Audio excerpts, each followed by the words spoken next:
Hello, everyone.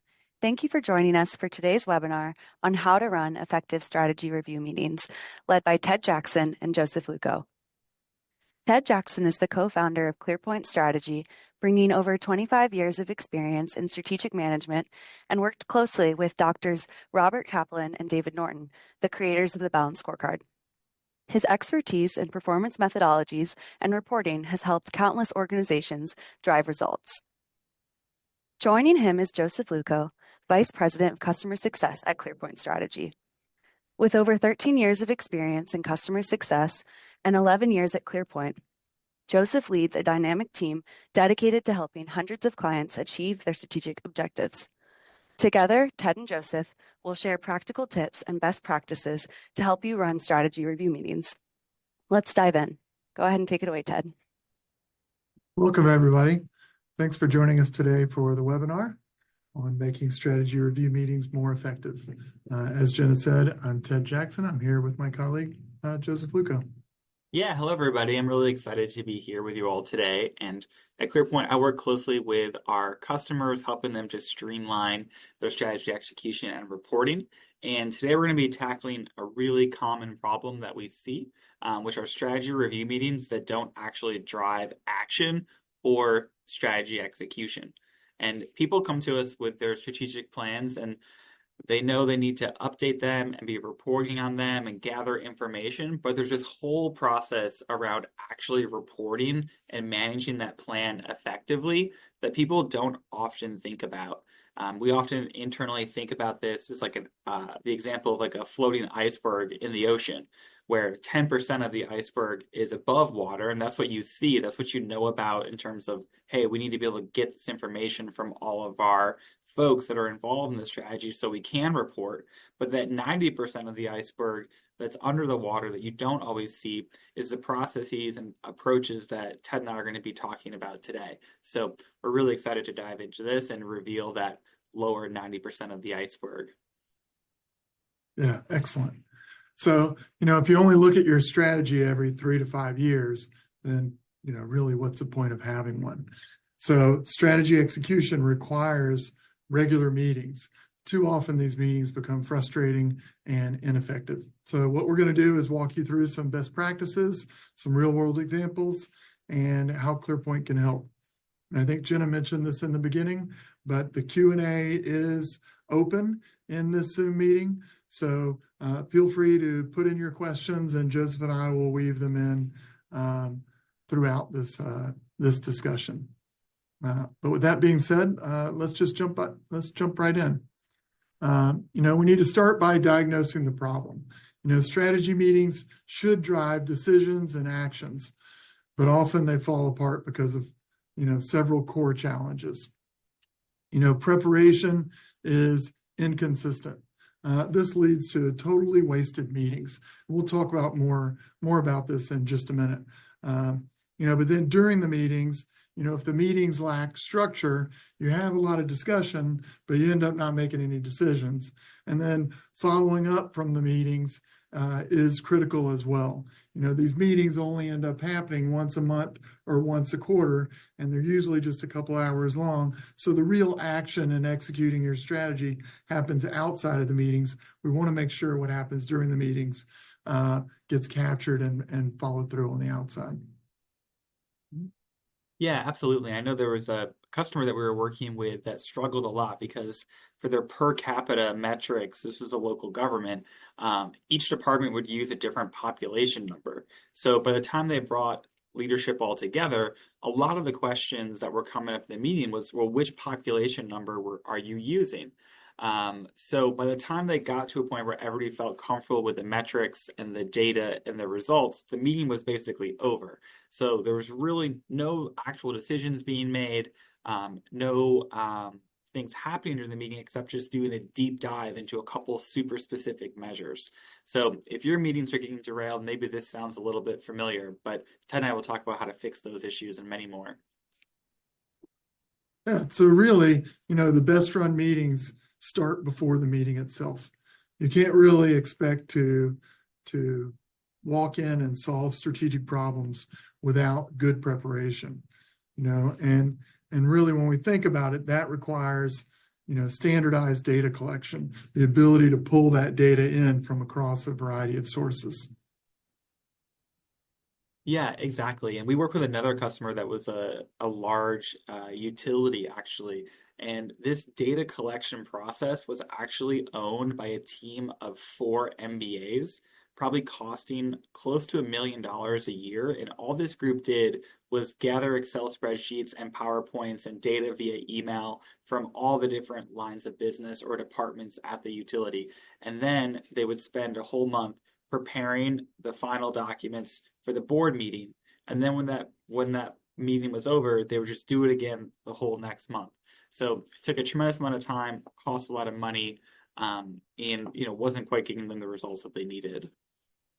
Yeah, one of the challenges there also is, you go into that board meeting or that executive meeting or the council meeting, and if you haven't looked at the information in advance or engaged in it, it's hard to really start that discussion or start trying to have those decisions, if you're seeing the information for the first time.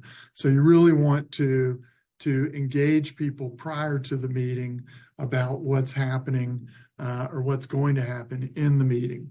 And this is really closely tied to this third item of distributing pre-read materials.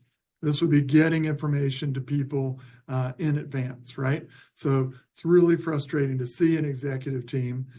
I call it one of the most expensive meetings you'll have by salary captured during that meeting when they're just reviewing information for the first time. Really makes for a low quality discussion. Mhm. Yeah, and we've worked with a number of customers that have really struggled before they came to ClearPoint with getting their various updates in on time. But with leveraging some reporting workflows, our tool called the data loader, a few things that Ted will share, they've really been able to ensure that the data is updated consistently before the meeting even started. And then you can even use your workflows to pester any of your stragglers because we know that they exist in every organization. Yeah, so let's look at how we've thought about trying to help you prepare best for these meetings. With that, I'm going to jump into ClearPoint if I can transition my screen appropriately. One of the initial challenges that I talked about was getting that data in advance. So here we can see we have all of our measures, we have our actual target. This organization's reporting on a quarterly basis. In ClearPoint, you can just download this information directly to Excel, make any changes, upload them back in there. It's also a great way to get all of your historic data. And then the other thing that we have is we have a tool called the data loader that can map information to CSV files, Excel files, and run SQL queries directly on your data sources. So this is a great way to get your information directly into ClearPoint. And then once it's in, then you want people to go ahead and make their updates. Well, you don't want people to get confused about where they are. So we created this concept called workspaces. And workspaces allows an individual, like if this were my workspace, I could see the 5 or 6 items that I need to update. And I could jump right in to one of the places. I can make my updates, see where I am. If I need to make recommendations, I could use our AI to drive a recommendation here, put that information directly into ClearPoint here.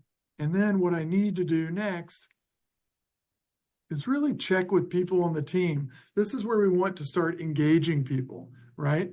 And saying, like, hey, I can mention somebody, right? Like, hey, Joseph, please make sure my analysis is written well. And Joseph's going to get a note, both in his Teams and in his email. If he's in ClearPoint, he'll get an alarm in ClearPoint to say, hey, you've been mentioned about something. So it's a great way to start engaging people in what they're doing overall. So it's just a really nice way to be able to get prepared before that meeting. And then the other thing you would want to do for that pre-read, what ClearPoint can do is we can analyze everything that's happening across the scorecard. So we can do just a full analysis, again, with AI. I'm just going to spread this this out. It might not have liked me moving the screen at the same time. Let me restart that. So we can do a full analysis of what's been happening across your account with your goals, your measures, your projects for that reporting period. We can take that analysis and send it out in a pre-read. So it's just a really nice way to make sure your team is prepared for this upcoming meeting. Because then, let me jump ahead. Once you have that reliable data, you've done that analysis, we've sent it out, the next thing is to start having those focused meetings. And those meetings need to be driven on a review calendar. Yeah, absolutely. And I think that review calendar is something that's super critical to this process. Tying back to what I mentioned earlier about the iceberg and the 90% below the water you may not see or think about. Creating that standardized process and approach, getting everybody aligned to how you're going to run this process of collecting information, distributing a pre-read, and then reporting on that information and following up. We've created, using some best practices that we've borrowed from our customers and some of the ideas that we've come up with on our own, a management reporting guide, which is like a governance document that you can really leverage to really make sure that these processes are fully functioning for you. And it's super predictable and easy for everybody involved in the process to understand where you're at in terms of the reporting journey that you're on. Right. I see we did get a question from the audience about the previous information that we were talking about, which is how to incentivize individuals to provide updates. Like, what if they're not engaging in the process? It's interesting because you can see in ClearPoint, I'm going to just quickly jump back into ClearPoint. You can see in ClearPoint, in the workflow that we're in, who's been engaging and who hasn't been engaging in updating their information. So it's a nice way to be able to nudge people and push them to make their updates. We also see it's pretty common for organizations to have on any of the pages in the pre-reads or on the detail pages the name of the person who's making the updates. And then you can see their updates. So you do end up in a nice way being able to showcase people that are doing really, really well and showcase people that have left blanks in. I've seen an executive director of an association just pull up a page that she knew was going to be blank because the person hadn't put in their information, and just said, well, I guess Julie hadn't made her updates, so we're not going to focus on that area. Let's go to the next area. And you can bet you Julie made the updates the next time. So it was really nice. So again, let me get back. Let's get us back on track. We need that review calendar. Then we need that data with decision points to it. And we need to have an action-focused discussion. So, one of the things that I saw at the last ICMA conference in Pittsburgh, one of our city managers came up and said, I think we're trying to present everything that we have in ClearPoint at a meeting. Like, what do you think we should be doing? I said, well, tell me more. And he's like, well, some areas are more important than others. I was like, okay, I think you just answered your own question. Why don't you highlight those more important areas and put those in the agenda for the meeting and focus on that? You can always send out all of the information as a read ahead, but tell people these are the areas that we're going to be discussing.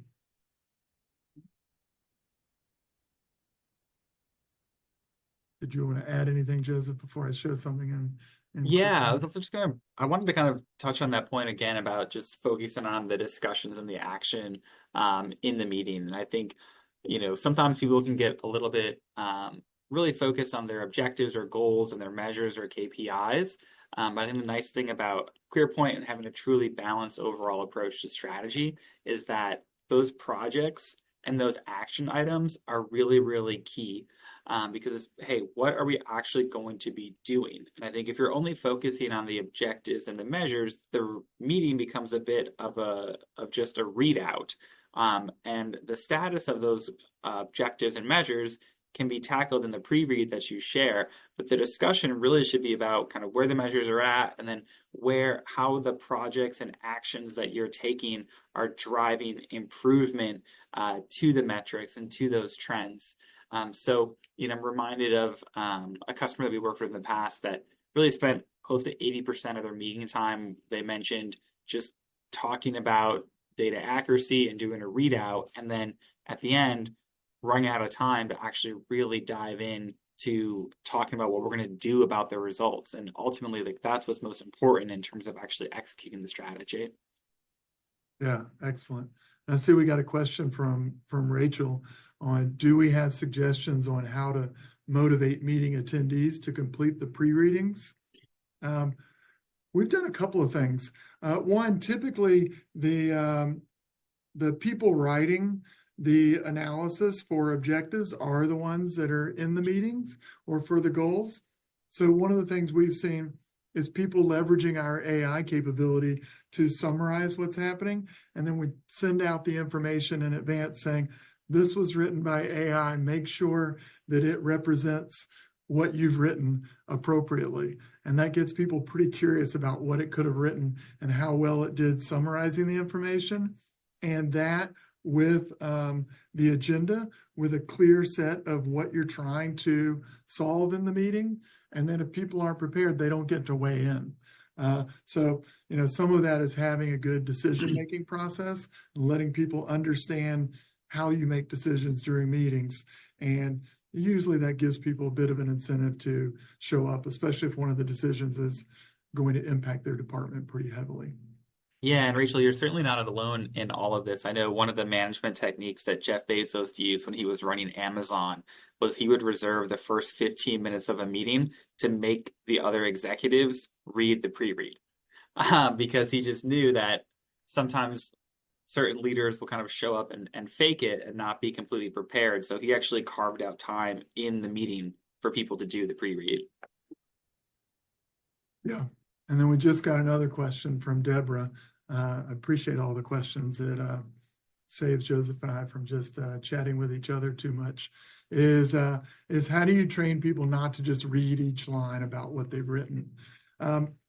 One interesting way to do that, I think, I'm going to just jump into ClearPoint as well, just to show while I'm here, is, in ClearPoint, a lot of times you can start at this level for, the summary, and then be able to jump in. You can organize these pages to not have all of the information, or even to shrink a section to say you only have 2 sentences or 2 lines to be able to put information on the page. So there are a few ways to do it. One of the things we've seen is, I know I'm on a measure detail page, but some people just stay at the objective level. And so you might have written a lot of analysis at the measure level, but we don't cover that. So it's just a nice way to say we want to stay at a high level. But in thinking about using tools during the meetings, clearly you could go in to a tool like ClearPoint, show the information, be able to drill down from one level to the next. Depending on what you're talking about, you may end up wanting to use our Kanban feature. If you're talking about, okay, which initiatives are we approving right now? Are we able to go ahead with that employee satisfaction survey? Let's go ahead and move it over to the approved column. And sometimes just the visuals allow you to get to a spot where the meeting is a little bit more engaging, right? And then another way to prevent from reviewing everything is you may end up, creating some reports that maybe are structured in a way that are just the items that are off track. and then only either the analysis or recommendations, like what do we do about it? I'm not going to give you so much information that you get lost, but just enough for the decision that we're trying to make. And I think a lot of these things will help drive that meeting effectiveness. Another big thing that I recommend is also when you pull that meeting agenda together, remember it's not going to have everything in your scorecard. It's going to have the key decisions that you're making. Do put some times on there.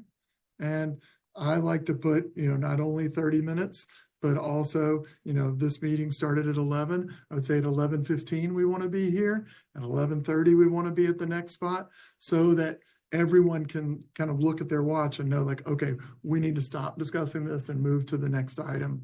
It's a great way to push you forward. Keep the questions coming. I'm going to make sure that we have time to cover all of the items here. You see, we don't have too much stuff. But when we think about after that meeting, it's, as I said in kind of my intro, the meeting happens once a month or once a quarter for a few hours, but the execution happens after that, right? So we want to be able to have clear action items, assign those out to individuals with like some clear responsibility, create a meeting summary for your leadership, for transparency. Here's what we discussed. Here's what we decided we're going to focus on. And then try to keep that visibility throughout those times between the meetings. So you're getting notifications and updates along the way. Yeah, and I know one of our customers we work closely with, it felt like they've kind of improved their execution by around 40%, they said, just by being able to automate those follow-ups. And I think another really key thing that helps people see the action that's being made and helps with buy-in, to touch base on, to kind of tie back to some of the questions that we've gotten in the chat as well, is part of that follow-up really needs to be sharing that information broadly, whether it's just internal of your organization, and ClearPoint allows you to share some things internally for folks. Your whole organization can see who's responsible, who's accountable, how things are moving along, and how they fit into the strategy. But also, if you're a public organization, you're able to share information externally, if you're a local government, with your citizens, so that way you can keep all stakeholders really informed on that follow-up and on that execution overall. Yeah. And even in this middle section on briefings, one of the things we do as an organization is we create kind of two sets of meeting minutes. One is the clear action items for the people that were responsible for making sure they're doing the follow-up. We, of course, put those in ClearPoint. I'll show you that in just a second. But then we create a second meeting summary for the entire organization. And we do like a brown bag lunch where we discuss, overall how we're doing as an organization. What are the key things happening in different areas?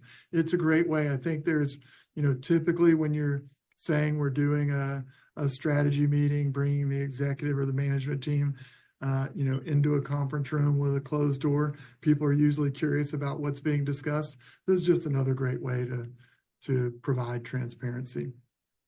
I'm going to show you a little bit about how you might do some of this stuff inside of ClearPoint again. So, if we were in, one of our goals or KPIs that we were discussing, you can link items like action items. Like, okay, we need to make sure that we're taking care of these particular items. And you can have comments, you can have due dates for these action items. You can be able to mark them as complete. And then you could also have one place where you see all of your action items. And you can, just quickly in one place, if you want to mark it as something that you have completed, it will default to today's date. But, realistically, if you completed it a few days ago, you can move it that way. And then this is the list that we would print up and send out to people. So it's just a really nice way to do it. If you have your notifications set in ClearPoint. A really nice thing you can see, let me see if I can share this, is we have it integrated with Teams. So you could see your analysis for revenue, your recommendations. You can make your updates there. You can get your action items also in Teams if you are one of the owners of your information. So it's just a really nice way to put strategy front and center, not just have, that single strategy review meeting overall. Yeah, I think, hey, like it or not, people are really busy, right? And a lot of folks are spending their time in either their inbox or on Teams. And a lot leveraging that functionality allows you to put the strategy kind of right in front of people where they are, right? So I know even when Ted had added me earlier as a discussion topic, I got a Teams alert and I got an email, so I can really kind of stay aligned with those different things. Yeah, it's nice. So we did get another question from Jeff. It says, are your current customers using ClearPoint Live during a meeting or pulling data from ClearPoint for a PowerPoint deck? We've seen it a couple of ways. I've seen people take our briefing book capability, which allows you to export whatever you need from ClearPoint into a briefing book that does have hyperlinks in it. So you can treat it like you're online, but people send that out as a pre-read. So then people can look at it and then they're very comfortable that it's the same set of information. The benefit of the briefing book is that you can limit what you want everyone to review and what you're going to discuss by what you put into the briefing book. It can also be one of the drawbacks, right? So some people like to do their meetings online because if they do drive into a discussion that takes them into how a department is doing, they can leave where they are and go quickly look at some of the departmental analysis. Joseph, I don't know about some of your clients if you want to. Yeah, no, definitely. I think we see a lot of the briefing book being leveraged. I also really do try to encourage folks to, use ClearPoint. Drive in ClearPoint as you navigate through it. You can build different reports and views that you want to be able to leverage in the meeting in real time. And then you can capture action items in real time inside of ClearPoint and link them to the appropriate either goals, measures, or projects that they tie to. Yeah. And then another question was around the brown bag lunches that we discussed is, is it something organized for the whole team, kind of beyond senior leadership, and insight on how to keep that conversation high level? So I've seen it a couple of ways. The brown bag lunch is typically for that next level of management, sometimes for the whole organization, but it's for the people that were not in the room, right, when that meeting happened. And then depending on how much time you give it, I've seen them anywhere from 15 to 30 minutes long, is getting people who own the information to talk about it in advance, and even sending out, almost a script of what you want them to talk about, or at minimum some guidelines. You have 1 minute to discuss, and then people across the organization hear from different voices, different experts on what's going on, and it's about the same amount of information. Again, it's not a deep dive into every single thing that you discussed or every single thing in your strategy, but it's like the 5 to 7 takeaways from the meeting, what really happened. So I do think there's some ways to do that. Typically, a bigger organization has an Office of Strategy Management that's organizing that. A smaller organization is just going to have someone who is typically guiding your organization through that strategy review meeting, can also guide that brown bag. Just some, everyone's got 2 or 3 bullet points to discuss in their section based on the amount of time you give. You're going to cover, 3 to 5 sections. Okay, we're almost out of time. Let's just kind of, quickly recap, from this webinar. The best meetings start before they happen. That means you're doing your preparation the right way. We've tried to get, there are a lot of features in ClearPoint that will help you do that, including those mentions inside of the tool, and you can allow a lot of transparency to everything in the strategy. Then you want to structure your meeting for decision making, not data review. Ideally, that pre-read is your data review with the idea of what decision are you trying to make. Based on these results, we're trying to figure out these next steps. We think they're one of two options. So then you know why you're reviewing that data so you can make the decisions. And then follow through is where strategy execution happens. Yeah, and really, I think, the best meetings are an experience that you're bringing your participants through. And that experience starts before the meeting, continues during the meeting, and then after the meeting, really until you're doing the prep for the next meeting, right? So it's this critical cycle in executing your strategy. And, Ted and I could chat kind of all day about this, but appreciate the questions throughout. And if there are any other questions folks want to submit, we're glad to answer those as well. Yes, and thanks everyone for joining us today. If you'd like to improve your reporting or even just receive a personalized ClearPoint demo, just reach out to us. We're happy to continue to share insights. Happy reporting.